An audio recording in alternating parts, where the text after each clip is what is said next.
دیکھیے ہدایت کی عبارت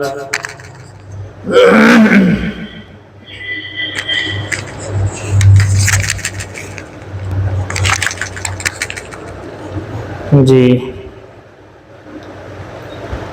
بسم اللہ الرحمن الرحیم فَإِن زَحَمَهُ النَّاسُ فِي الرَّمْلِ قَامَ فَإِذَا وَجَدَ مَسْلَكًا وَمَلَا۔ دیکھیے بات چل رہی ہے رمل کرنے کی۔ رمل کسے کہتے ہیں آپ کو بتایا گیا تھا کہ تھوڑا سا پہلوان کے جیسے اکڑ کر چلنے کو رمل کہتے ہیں، کہ جس طرح سے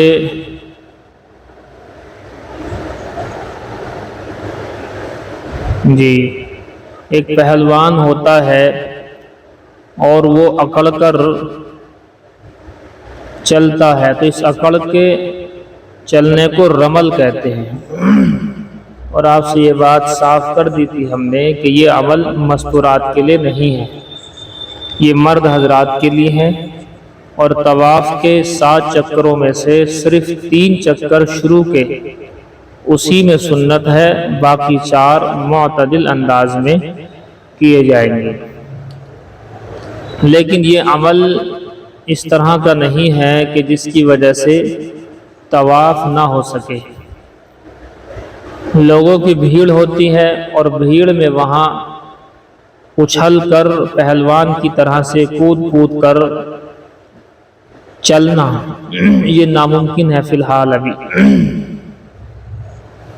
تو دیکھیے اگر اسی کو کہہ رہے ہیں فَإِن زَحَمَهُ النَّاسُ فِي الرَّمْلِ، پس اگر لوگ بھیڑ کر لیں رمل میں، رمل طواف کے پہلے 3 چکروں میں اکڑ کر چلنا مردوں کے لیے، اگر بھیڑ ہو جائے وہاں قام تو فرماتے ہیں کہ کھڑا ہو جائے، ٹھہر جائے، فَإِذَا وَجَدَ مَسْلَكًا، پس جب جگہ پائے رملا تو رمل کریں۔ کیا مطلب؟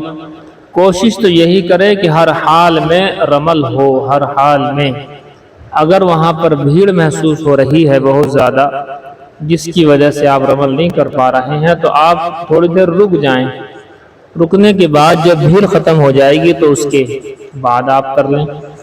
مگر اس وقت 40 لاکھ کے لگ بھگ لوگ حاجی لوگ وہاں پہنچتے ہیں اور ہزاروں لاکھوں لوگ چونکہ وہاں طواف کرتے ہیں تو بھیڑ تو ختم ہوتی ہے نہیں۔ تو اگر اس کا موقع مل جائے مرد حضرات کو رمل کرنے کا تو کر لیں، اور نہ موقع ملے تو کچھ اور بات ہے، کوشش کر کے دیکھیں بہرحال، اس لیے کہ جو کوشش کرتے ہیں تو کچھ نہ کچھ اس کا حصہ، رمل کا حصہ ان کو مل ہی جائے گا۔ لیکن یہ واجب نہیں ہے، مسنون ہے، یہ صرف سنت کے اندر آتا ہے، وجوب کے اندر نہیں آتا ہے۔ قال صاحب قدوری فرماتے ہیں وَيَسْتَلِمُ الْحَجَرَ، اور استلام کرے گا حجر اسود کا۔ حجر اسود کا استلام کیا مطلب؟ آسان سی بات ہے، کلما مر ان استطاع، جب گزرے گا حجر اسود کے پاس سے اگر ہو سکے۔ دیکھیے استلام کرنا بھی یہ سنت ہی میں سے ہے۔ میں نے آپ کو تفصیل بتائی ہے کہ جیسے جیسے آپ کا کعبے کے حجر اسود والا جو کونا ہے اس کونے پر آپ کھڑے ہو کر کے طواف شروع کریں گے دائیں طرف۔ جب طواف شروع کریں گے اللہ اکبر، اور جو ہے دعائیں وغیرہ وہاں پر پڑھنی ہوتی ہیں اور استلام کرنا ہوتا ہے۔ استلام کی 5 شکلیں بتائیں تھی، اس میں سے 5ویں شکل ہی استعمال کی جاتی ہے۔ پہلی شکل یہ ہے کہ اس کو چوم لیں، دوسری شکل یہ ہے کہ حجر اسود پر ہاتھ رکھ کر ہاتھ کو چوم لیں، تیسری شکل یہ ہے کہ کوئی لکڑی ہو اسے حجر اسود پر رکھ کر کے چوم لیں، چوتھی شکل یہ ہے کہ حجر اسود کی طرف لکڑی سے اشارہ کر کے لکڑی کو چوم لیں، اور 5ویں شکل یہ ہے کہ ہاتھوں کو اس کی طرف اٹھا کر نماز کی طرح ہاتھ کی ہتھیلیوں کو چوم لیں۔ تو یہ ہے جی، تو اس طرح کا عمل یہ مسنون ہے، سنت سے ثابت ہے۔